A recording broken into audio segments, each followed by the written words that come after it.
Hola, ¿qué tal? Buenos días, yo soy Cristian Jiménez, soy fisioterapeuta, graduado por la Universidad Autónoma de Madrid y también estoy estudiando psicología en la UNED. Y hoy vamos a hablar de ciencia.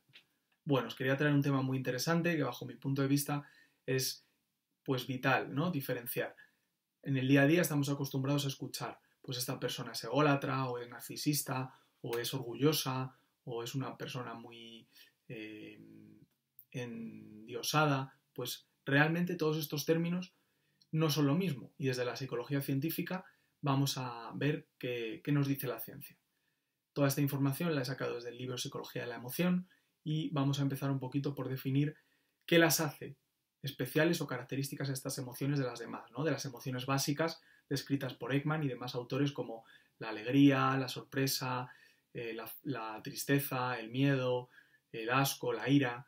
Esas 6 emociones básicas o primarias, consideradas universales, pues van a ser unas emociones que se van a distinguir de estas emociones, porque el orgullo, la culpa y la vergüenza se van a considerar desde la psicología emociones autoconscientes. ¿Qué significa esto? Bueno, pues que la principal característica va a ser que estas emociones van a tener una valoración del propio yo, de la propia persona, ¿no? Unos juicios ya sean positivos o negativos de las propias acciones que hace la persona. Eso es lo que las va a diferenciar principalmente. Luego, todas estas emociones, las emociones autoconscientes, van a ser también consideradas emociones secundarias, es decir, van a ser como transformaciones de esas emociones primarias básicas, van a ser también consideradas como emociones complejas, porque realmente se necesitan unas habilidades cognitivas básicas y esenciales para poder experimentarlas, ya sea desde tempranos meses de vida o años, el que tú puedas ser consciente de tu propio yo, o sea, tener autoconsciencia de uno mismo, ¿no?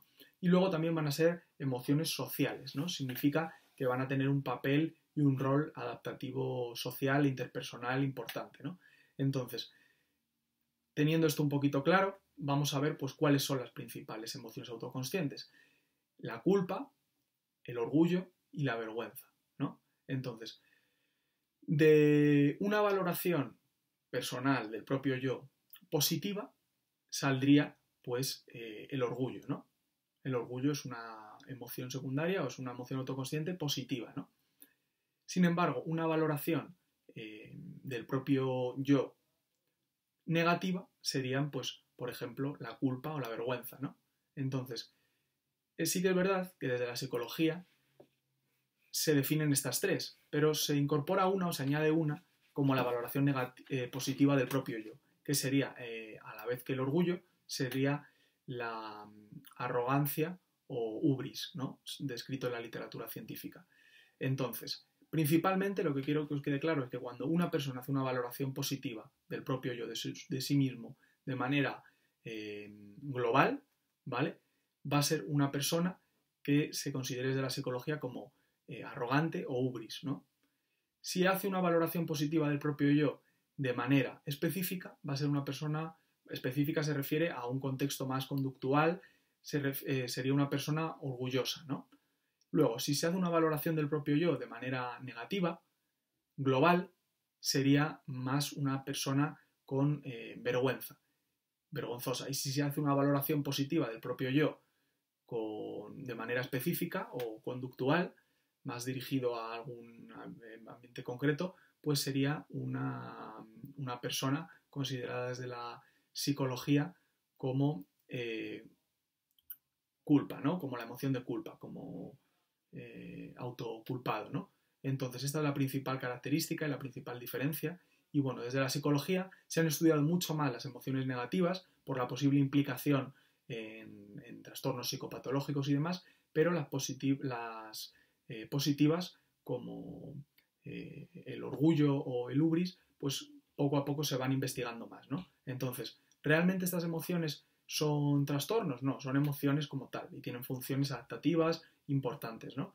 Evolutivamente hablando. Cuando estas emociones se dan de manera desadaptativa, ya sea a exceso o a defecto, pues sí que se desarrollan trastornos o conductas maladaptativas propias de estas emociones. Por ejemplo, una persona demasiado orgullosa en sus extremos puede llegar a ser una persona narcisista, ¿no? Con conducta narcisista. Sí que es verdad que el orgullo como tal es pues la idolatración del propio yo, de la propia persona, ¿no?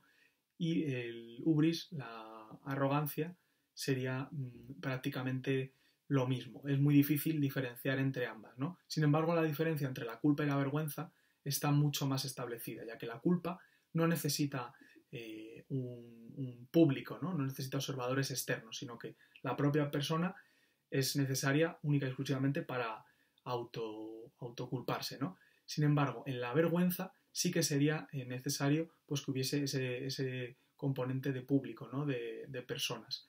En cuanto a la diferencia entre culpa y vergüenza, sí que se ha visto, bueno, pues que hay diferencias en cuanto a la empatía, ¿no?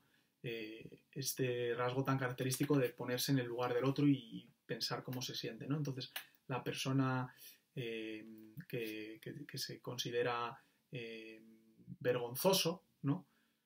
O que tiene vergüenza, no va a experimentar suficiente empatía. Sin embargo, la persona con culpa, que tiene culpa, o que experimenta la culpa, sí que va a experimentar suficiente empatía con los demás, ¿no? Y bueno, esto es un poquito las diferencias principales con respecto a estos términos. Es fundamental saber usarlos y diferenciarlos. Nada, espero que os haya gustado y un saludo.